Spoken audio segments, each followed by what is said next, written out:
எஜமானன் நீங்க தானே, என் எஜமானன் நீங்க தானே, எஜமானன் நீங்க தானே, என் எஜமானன் நீங்க தானே, உன் கரத்தையே நோக்கிடுவேன் என்னை என்றும்.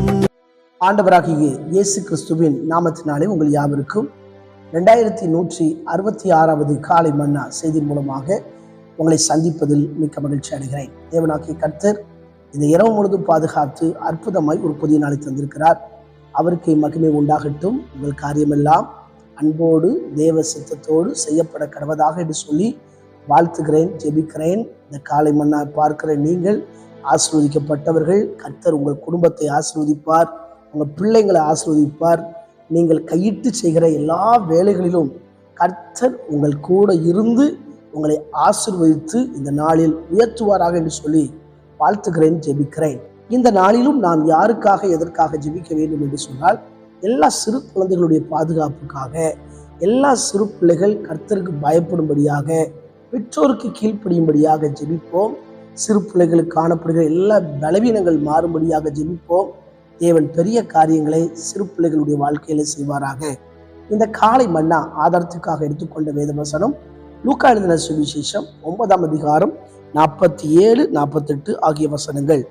இயேசு அவர்கள் இருதயத்தின் யோசனையை அறிந்து ஒரு சிறு பிள்ளையை எடுத்து அதை தமது அருகே நிறுத்தி அவர்களை நோக்கி, இந்த சிறு பிள்ளையை என் நாமத்து நிமித்தம் ஏற்றுக்கொள்கிறவன் என்னை ஏற்றுக்கொள்கிறான், என்னை ஏற்றுக்கொள்கிறவன் என்னை அனுப்பினவரை ஏற்றுக்கொள்கிறான்.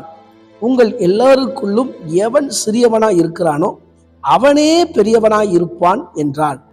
எனக்கு பிரியமான கர்த்தருடைய பிள்ளைகளே, அன்பார்ந்த தேவ ஊழியர்களே, அருமையான நண்பர்களே, இங்கே இயேசு தம்முடைய சீஷர்களுடைய யோசனையை அறிகிறார். அவர்கள் இருதயத்தில் என்ன யோசிக்கிறாங்கன்னு சொல்லி இயேசு அறிகிறார். நம்முடைய ஆண்டவருக்கு யாரும் சொல்லி கொடுக்கணும் தேவையில்லை, அவர் தூரத்திலிருந்தே அறிகிறார். வேதத்துல வாசிக்கிறோம், மேட்டிமையானவனை தூரத்திலிருந்து அறிகிறாராம். அவருடைய காந்திக்கு மறைவானது ஒன்றும் இல்லையாம். இயேசு கிறிஸ்து வாழ்ந்த பொழுது அவரோடு ஊழியம் செய்த சீஷர்களுக்குள்ள ஒரு வாக்குவாதம் உண்டாயிற்று. வாக்குவாதம் எல்லா குடும்பத்திலும் இருக்கும், எல்லா ஊழியங்களிலும் இருக்கும், எல்லா வேலை ஸ்தலத்திலும் வாக்குவாதம் இருக்கும். இவங்களுக்குள்ள என்ன வாக்குவாதம்னா, யார் பெரியவனா இருப்பான் பாருங்க. 12 பேருக்குள்ள அவங்களுக்கு ஒரு வாக்குவாதம், யார் பெரியவனா இருப்பான். இயேசு இந்த இருதயத்தின் யோசனையை அறிகிறார். அப்பொழுதுதான் இயேசு ஒரு உதாரணத்துக்காக ஒரு சிறு பிள்ளையை எடுத்து தமது அருகே நிறுத்தி, இந்த பிள்ளையை ஏற்றுக்கொள்கிறவன் என்னை ஏற்றுக்கொள்கிறான், என்னை ஏற்றுக்கொள்கிறவன் என்னை அனுப்பினவரை ஏற்றுக்கொள்கிறான் அப்படி என்று இயேசு இங்கே சொல்கிறார். அதோட மாத்திரமல்ல, உங்கள் எல்லாருக்குள்ளும் யார் சிறியவனா இருக்கிறானோ அவனே பெரியவனா இருப்பான் என்று சொல்லி, இதை பார்த்து கொண்டிருக்கிற அன்பான கர்த்தருடைய பிள்ளைகளே, நம்முடைய வாழ்க்கையில தன்னைத்தான் தாழ்த்துகிறவனா இருக்க வேண்டும். சில நேரங்களில் சிலர் தேவையில்லாத யோசனை யோசிப்பாங்க. ஆகவே அந்த யோசனை கூட தேவனை விட்டு நம்மளை பிரிச்சிடும். ஆண்டவருக்கு பிரியமா யோசிக்கணும். நான் இப்படி யோசிப்பது தேவனுடைய சித்தமா, இந்த யோசனை தேவனுக்கு பிடிக்குமா அப்படின்னு சொல்லி நம்ம ஆராய்ந்து பார்க்க வேண்டும். நம்மை நாமே தாழ்த்தி சிறு பிள்ளையை போல மாறாவிட்டால் தேவனுடைய ராஜ்யத்தில் பிரவேசிக்க முடியாது என்று வேதம் சொல்கிறது. நமக்குள்ள தேவையற்ற யோசனை வரக்கூடாது. நம்முடைய எதிர்காலம் எப்படி இருக்கும், நம்முடைய வாழ்க்கையில என்ன நடந்து கொண்டு இருக்கிறது, இனி என்ன நடக்க போகுது என்பது இயேசு அறிந்திருக்கிறார். அவங்க பிள்ளைகளை பற்றி இயேசு அறிந்திருக்கிறார். சில நேரங்களில் தேவையில்லாத யோசிக்கிறதுனால தான் சில பாரங்கள், கஷ்டங்கள், கண்ணீர்கள், போராட்டங்கள் நம்முடைய வாழ்க்கையில வருகிறது. எனவே ஒரு சிறு பிள்ளையை போல நம்மளை தாழ்த்துவோம், சிறு பிள்ளையை போல நம்ம வாழ தீர்மானிப்போம். ஆண்டவர் அதை தான் விரும்புகிறார். ஒரு சிறு பிள்ளைய அடிச்சுட்டு உடனே மிட்டாய் கொடுத்து அதை வாங்கிடும், அதுக்குள்ள கள்ளங்கபடு இருக்காது. அதே போலதான் நீங்களும் நானும் அப்படி மாறுவதற்காக அர்ப்பணிக்க வேண்டும். சிறு பிள்ளையை போல நம்மளை தாழ்த்துவோம் என்று சொன்னால் அதை தான் தேவன் பெரியவனாய் இருப்பான் என்று இங்கே சொல்லியிருக்கிறார்.